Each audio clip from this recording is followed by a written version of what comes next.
Hello guys, welcome back to my YouTube channel Govind Psycho. मेरा नाम है गोविंद कुमार। एक ऐसा वीडियो आपके सामने पेश करने वाला हूं जो आपकी पहचान और लोगों को समझने की काबिलियत को बढ़ाएगी। एक अच्छा वक्ता बनने का आसान तरीका आपसे शेयर करने वाला हूं। आइए शुरू करते हैं। अगर आप एक अच्छे वक्ता बनना चाहते हैं तो लोगों के बातों को ध्यान से सुनने की आदत डालें। जी हाँ दोस्तों, एक अच्छे श्रोता बने।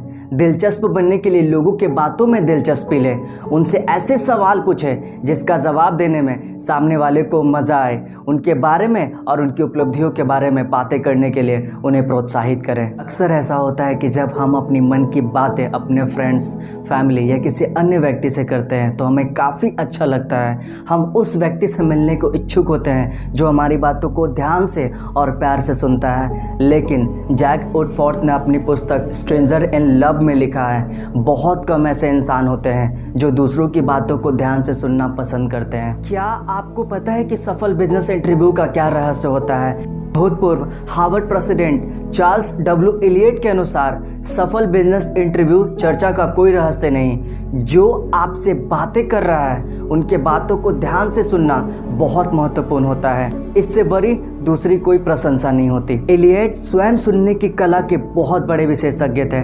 अमेरिका के महान उपन्यासकार हेनरी जेम्स कहते हैं, एलियट का सुनना सिर्फ मौन नहीं था बल्कि एक गतिविधि थी। तनकर बैठना, अपने हाथों को इकट्ठे गोद में रखना और अंगूठे की गतिविधि के अलावा उनके शरीर में दूसरा कोई गतिविधि नहीं होता था।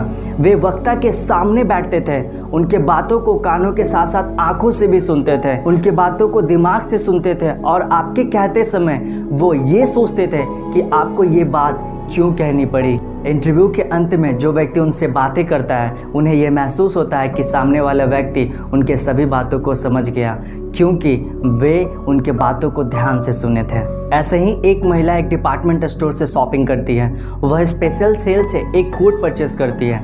वह महिला हर साल उस स्टोर से लगभग लाखों रुपए की शॉपिंग करती थी।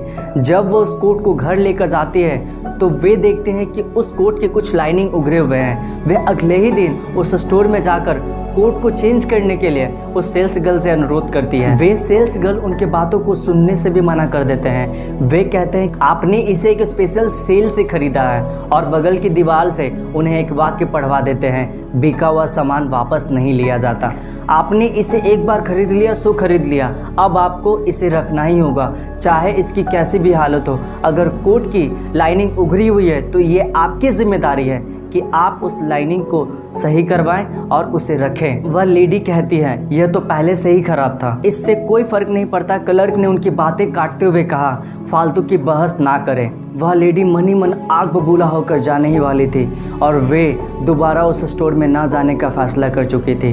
तभी वहाँ के डिपार्टमेंट मैनेजर आए जो अस्थायी ग्राहक होने के कारण उन्हें कई वर्षों से जानते थे। उन्होंने उनकी पूरी कहानी सुनी, कोट की जांच की और कहा, स्पेशल सेल का सामान हम लोग इसलिए वापस नहीं लेते क्योंकि सीजन के आखिर में हम उसे बेचकर ख़त्म करना चाहते हैं। लेकिन ये बातें खराब सामान पर लागू नहीं होता है। हम निश्चित रूप से इसकी मरम्मत कर सकते हैं या फिर से सिलवा सकते हैं और आप कहें तो हम आपके पैसे भी वापस कर सकते। जरा सोच कर देखिए दोनों के व्यवहार में कितना अंतर था।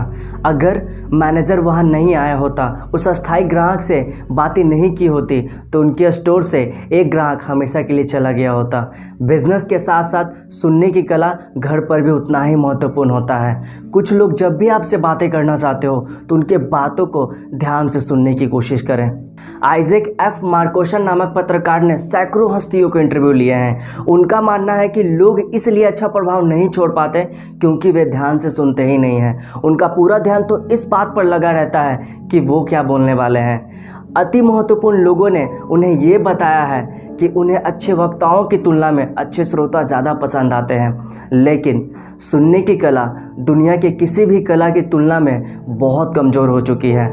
आज की डेट में लोग किसी की बातों को सुनने के लिए समय ही नहीं निकाल पाते। लोग समझ ही नहीं पाते कि किसी की बातों को सुनकर हम उनके प्रॉब्लम को हल्का कर सकते हैं, उनके प्रॉब्लम को ख़त्म भी कर सकते हैं। रीडर्स डाइजेस्ट में एक बार छपा था, कई लोगों को जब श्रोताओं की ज़रूरत पड़ती पड़ती है तो वे डॉक्टर को बुला लेते हैं। उन्हें पता होता है कि डॉक्टर ही उनके बातों को ध्यान से और दिल लगाकर सुन सकता है और वे अपने प्रॉब्लम को, अपने परेशानी को हल्का कर सकते हैं। अगर आप चाहते हैं कि लोग आपको देखकर मुंह फेर लें, पीठ पीछे आपकी हंसी उड़ाएं, आपसे नफरत करें, तो मैं आपको एक फार्मूला बता सकता हूं। आप सामने वाले की बातों को ज़्यादा देर तक ना सुने, सिर्फ अपने बारे में ही बोलते रहें। जब भी कोई आपसे बातें कर रहा हो तो उस समय जब भी आपके मन में एक विचार आए तो आप सामने वाले की बातों को ख़त्म होने के बजाय उसके बातों को बीच में ही काट दें।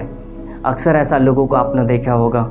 कभी कभी तो हम लोगों से भी ये काम हो जाते हैं, लेकिन हमें ऐसा बिल्कुल नहीं करना चाहिए। हमें इंतज़ार करना चाहिए उनकी पूरी बातों को ख़त्म होने तक, ताकि हम अपनी बातों को अच्छे से रख सकें। जो लोग सिर्फ अपने बारे में ही बोलते रहते हैं, केवल खुद के बारे में ही सोचते हैं, उन्हें कोलंबिया यूनिवर्सिटी के प्रेसिडेंट डॉक्टर निकोलस कहते हैं। वे लोग बुरी तरह शिक्षित होते हैं, वे शिक्षित नहीं होते, चाहे वे कितने भी पढ़े लिखे क्यों ना हो। याद रखें कि लोगों को आप में या आपकी समस्याओं में जितनी रुचि है, उससे 100 गुना ज़्यादा रुचि उन्हें अपने आप में और अपनी समस्याओं में होती है। चीन में अकाल के कारण लाखों लोगों के मरने से ज़्यादा परवाह उन्हें अपने पैर के दर्द से होता है। तो अगली बार चर्चा करते समय इस बात को हमेशा याद रखें, अगर आप एक अच्छा वक्ता बनना चाहते हैं तो अच्छे श्रोता बने, लोगों को अपने बारे में बातें करने के लिए उन्हें प्रोत्साहित करें। अगर वीडियो अच्छी लगी हो तो लाइक एंड कमेंट करें, सब्सक्राइब करें हमारे चैनल को